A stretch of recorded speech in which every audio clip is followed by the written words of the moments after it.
Assalamualaikum warahmatullahi wabarakatuh. Nama saya Mahendra Putra Maharaja. Di sini saya akan menjawab kuis 1. Yaitu yang pertama ada soal manusia ditinjau dari aspek historis, biologis, kecerdasan sosial dan spiritual. Lalu apa yang akan terjadi jika manusia apabila salah satu aspeknya lebih menonjol atau dominan dibanding aspek-aspek yang lainnya? Baik, izin saya menjawab. Untuk nomor 1, manusia ditinjau dari aspek historis, biologis, kecerdasan sosial dan spiritual.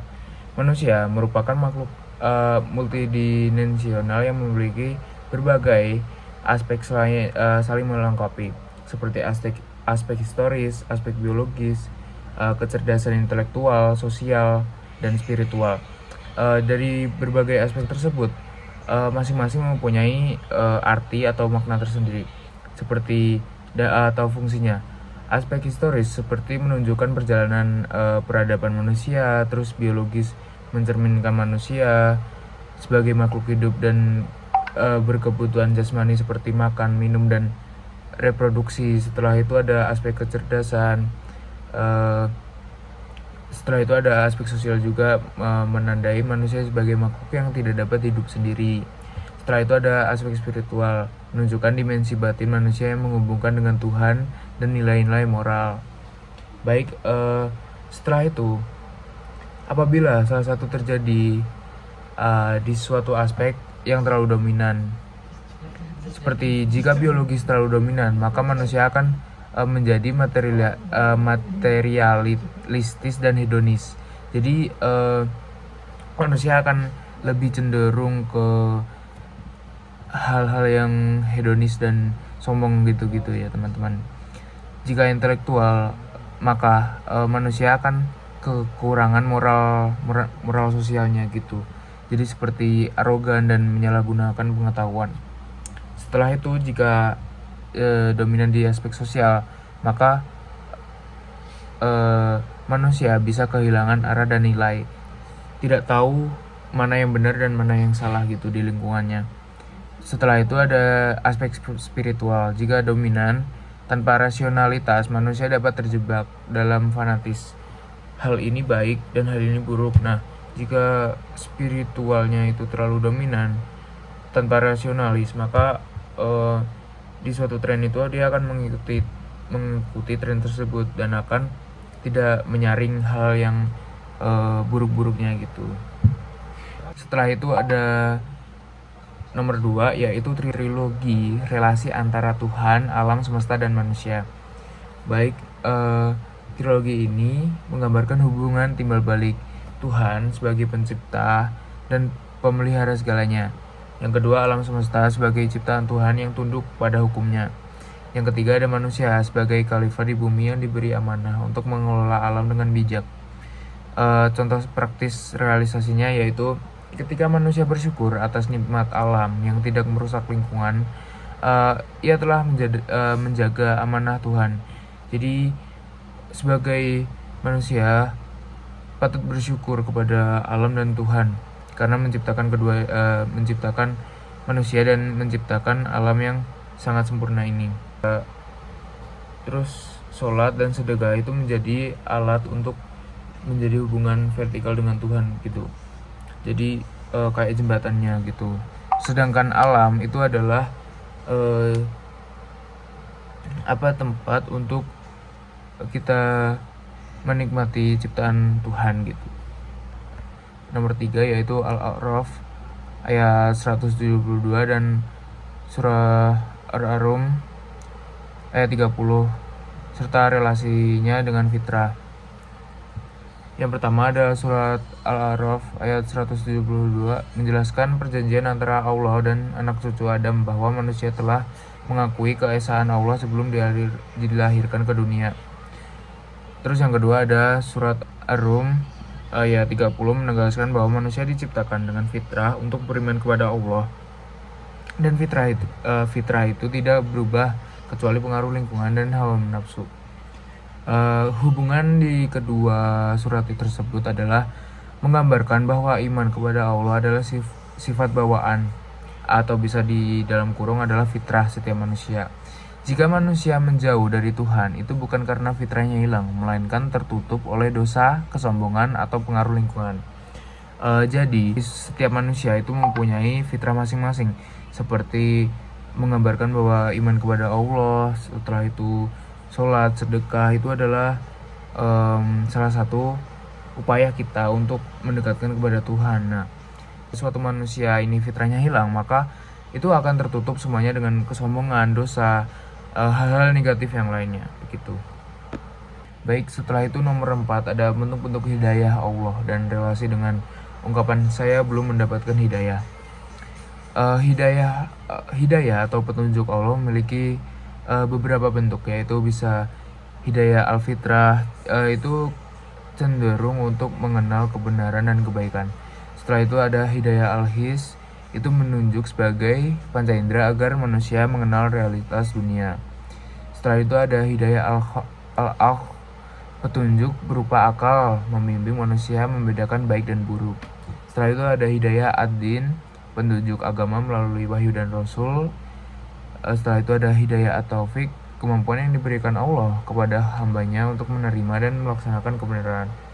Ungkapan saya belum mendapatkan hidayah sebenarnya menunjukkan penolakan halus terhadap tanggung jawab diri, karena hidayah telah diberikan dalam berbagai bentuk fitrah, akal, wahyu. Itu adalah yang diperlukan hanyalah kemauan dan keterbukaan hati untuk menerimanya. Jadi semuanya itu sudah tercantum dalam hidayah-hidayah yang sudah tertulis. Jadi tidak ada yang namanya saya belum mendapatkan hidayah, itu tidak benar, karena hidayah-hidayah tersebut sudah didatangkan dengan kita menerapkan beberapa kebenaran, kebaikan seperti itu. Nomor 5 ada sikap seorang muslim terhadap takdir. Seorang muslim harus meyakini takdir sebagai bagian dari rukun iman. Namun, keyakinan ini harus disertai dengan ikhtiar atau bisa dibilang usaha. Islam mengajarkan keseimbangan antara qada dan qadar dengan usaha manusia. Contohnya seperti seorang yang ingin sukses harus belajar dan bekerja keras, bukan hanya pasrah. Sikap yang benar itu adalah ridha dan sabar terhadap takdir yang tidak sesuai harapan. Nah, jadi ridha dan sabar itu merupakan di saat kita menghadapi takdir tidak sesuai dengan kemauan kita, maka kita akan, yang pertama adalah sabar. Kenapa? Karena kita harus menghadapi masalah tersebut dengan hal-hal yang sekiranya belum diikhlaskan. Jadi sebelum kita ridho, sebelum kita ikhlas tentang hal yang kita dapat yang tidak sesuai dengan pengalaman dengan rencana kita tadi, kita harus menghadapi sabar dulu dan mengupayakan hal yang sesuai rencana kita dulu. Jadi semua takdir itu harus dihadapi dengan ridho dan sabar gitu. Yang kedua ada berusaha dan berdoa untuk mendapatkan takdir yang terbaik. Dengan begitu, takdir bukan alasan untuk menyerah, melainkan dorongan untuk memperbaiki diri. Selain ridho dan sabar, kita juga harus untuk mendorong kita untuk berusaha dan berdoa. Kita tidak boleh untuk hanya pasrah saja, tetapi kita juga harus berusaha setelah itu dan berdoa. Mengapa? Karena ridho, sabar itu adalah salah dua hasilnya. Jadi berusaha dan berdoa itu adalah keduanya ini saling terhubung dan membuat keduanya juga menunjang untuk mendapatkan rencana kita tadi dan sesuai dengan rencana kita tadi gitu. Nomor 7, Al-Quran adalah manual book. Al-Quran disebut sebagai manual book karena berisi petunjuk lengkap bagi manusia agar mencapai kebahagiaan dunia akhirat. Layaknya buku panduan untuk mesin, supaya manusia sebagai ciptaan Allah membutuhkan pedoman cara hidup yang benar, yaitu Al-Quran. Di dalam Al-Quran terdapat prinsip moral, itu bisa dibilang kejujuran, keadilan, dan kasih sayang. Jadi moral dalam hal Al-Quran itu seperti baik hati, kejujuran, keadilan, seperti itu. Setelah itu ada pedoman sosial, itu lebih ke tolong menolong, menghormati sesama, bekerja sama, begitu. Setelah itu ada aturan ibadah seperti sholat, zakat, dan puasa. Itu juga dijelaskan di dalam Al-Quran. Al-Quran adalah manual book kita, seperti buku panduan untuk memasak. Nah, buku panduan untuk memasak adalah ada tutorialnya, step by stepnya, gimana cara kita memasaknya, cara mengolahnya, membuatnya, begitu. Nah, hal seperti itu juga sama di dalam Al-Quran yang saya jelaskan, seperti prinsip moral, pedoman sosial, aturan ibadah, dan bahkan nilai-nilai universalnya, begitu. Nah, setelah itu ada realitas sikap dan perhatian kaum muslimin terhadap Al-Quran dan hadis di zaman modern. Di zaman modern, perhatian umat Islam terhadap Al-Quran dan hadis mengalami dua sisi, yaitu ada sisi positif dan negatif. Yang pertama, sisi positifnya adalah banyak program tahfidz, kajian online, dan media dakwah digital yang memperluas akses pemahaman Islam. Nah, itu adalah sisi positifnya. Yang kedua adalah sisi negatifnya, yaitu banyak umat Islam yang hanya membaca tanpa memahami makna, menjadikan Al-Quran sebagai hiasan, bukan pedoman hidup. Sebagian lebih percaya pada logika dunia modern daripada petunjuk wahyu, menyebabkan disorientasi moral dan spiritual. Nah, kedua hal ini adalah hal yang positif dan negatifnya. Seperti kita bisa melihat Al-Quran online, terus habis itu kajian online, media dakwah, program tahfiz, itu kita bisa melihatnya di mana saja dan tidak harus langsung di tempatnya. Itu adalah kelebihan dari zaman modern terhadap Al-Quran dan hadis. Nah, tetapi ada hal-hal yang menyimpang atau negatif untuk umat Islam itu sendiri, seperti tidak menjadikan Al-Quran sebagai pedoman hidup, setelah itu skeptis terhadap Al-Quran dan hanya menjadikan hiasan saja. Setelah itu ada seperti disorientasi moral, malah hal negatif itu semakin memarak dan spiritual yang menjadi menurun.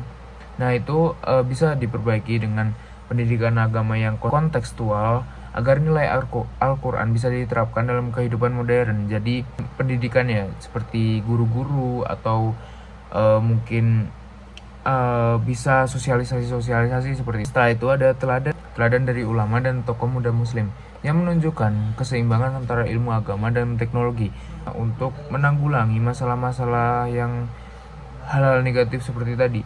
Nah, kan kita tahu Gen Z itu kurang tertarik dengan yang namanya hafiz, kayak gus-gus gitu. Kalau kalian tahu ya, itu di Jawa Timur ada namanya Gus Ikdam. Nah, Gen Z itu kurang lebih suka dengan Gus seperti itu karena itu lebih masyarakat dan suka untuk gampang untuk didengar dan enak lah.